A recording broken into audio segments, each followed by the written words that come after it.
It's time now for a look at the latest in local news. In the news, the case of State of Georgia versus Earl Watson taking place at the Wayne County Courthouse C. Case is set for today and then break over the weekend and resume on Monday.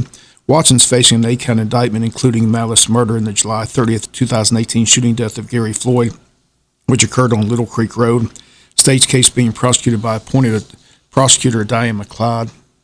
Watson's being represented by defense attorneys Tracy Brown and Hugh McCullough. Question for the jury after opening arguments is, was this murder, as the state claims, or was it self-defense, as the defense attorney Tracy Brown argued in opening arguments, telling the jury that this is not a whodunit case, but a why was it done case. Brown told the jury that Watson acted in self-defense, was simply trying to have a rational conversation that day with victim Gary Floyd, but Floyd was anything but rational that day, according to Brown, saying that medical records will show that Floyd had a very high level of meth in his system, and during the heated conversation with Watson, just snapped and charged at Watson in a rage, and Watson simply defended himself. Brown said Watson told Floyd several times to stop, fired a warning shot, but then acted in self-defense, shooting Floyd.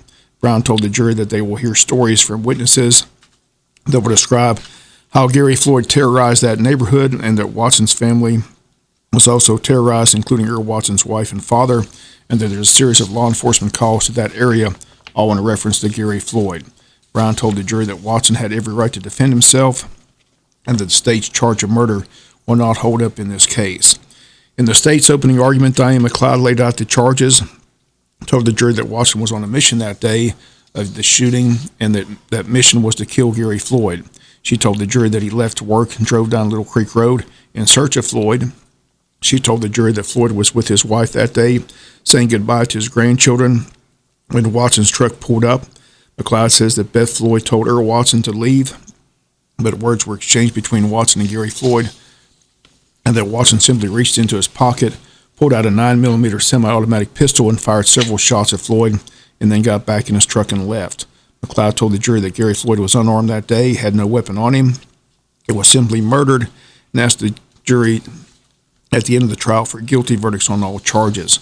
Besides law enforcement officers who first arrived on the scene testifying yesterday and body cam video being shown to the jury, the state's key witness Thursday was Gary Floyd's wife, Beth Floyd, who was an eyewitness to the shooting.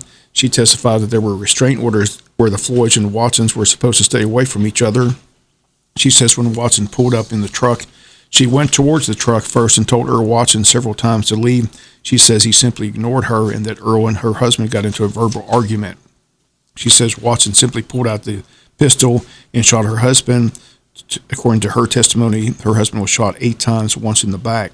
She says she called 911, stayed with her husband until law enforcement arrived. The jury heard the 911 call, and Beth Floyd sitting beside her husband in the road, begging for help, telling the 911 operator that Earl Watson shot her husband. Once again, the jury will continue to hear from witnesses today from the state.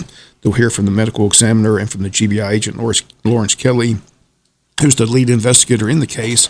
Once the defense begins their side of the case, they'll bring members of Watson's family and neighbors from that area, telling of the many run-ins with Gary Floyd and how he threatened many, and according to Attorney Brown, terrorized the entire neighborhood.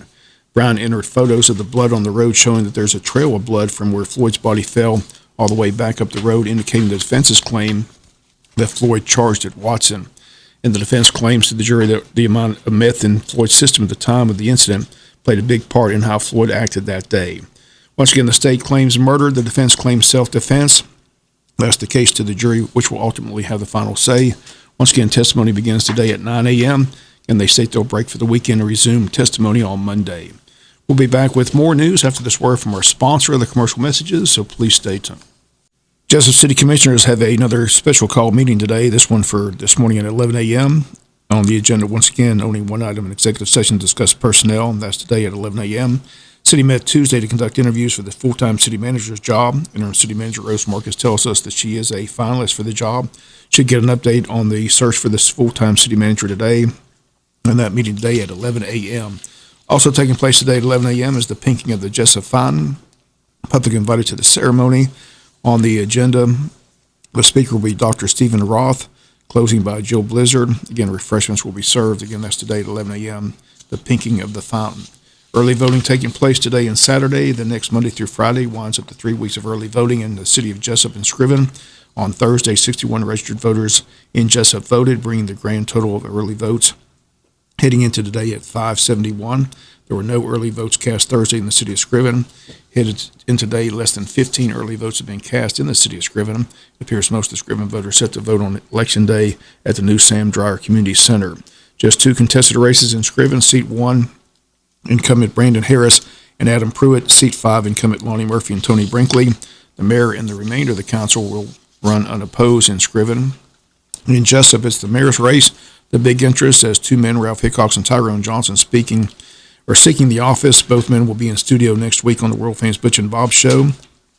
We've got candidate for mayor Ralph Hickox in on Tuesday, candidate for mayor Tyrone Johnson on Thursday. Today, a plug is we've got Herschel Walker calling in on the world famous Butch and Bob shows. He's running for U.S. Senate, and he's our special guest this morning. 3 contested races for the city of Jesup. District 2, incumbent Don Darden and Pamela Schumann. District 3, Tim Cockfield and Stephanie Williams. District 6, incumbent Bill Harvey and Heather Altman.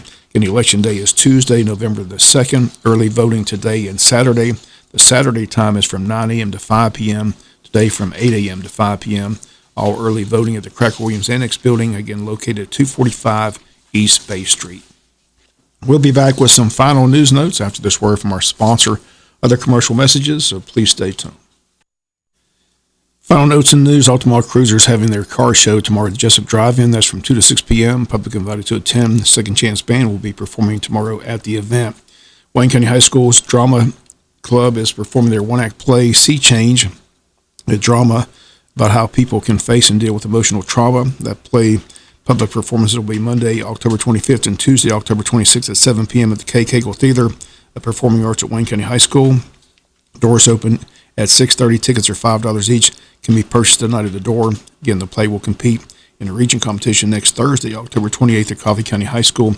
Once again, the public performance is Monday and Tuesday night, 7 p.m. at the high school auditorium. And still time to sign up for the Altamar River Fall Leaf Paddle next Saturday, October 30th, 9-mile paddle on this section of the Altamar River.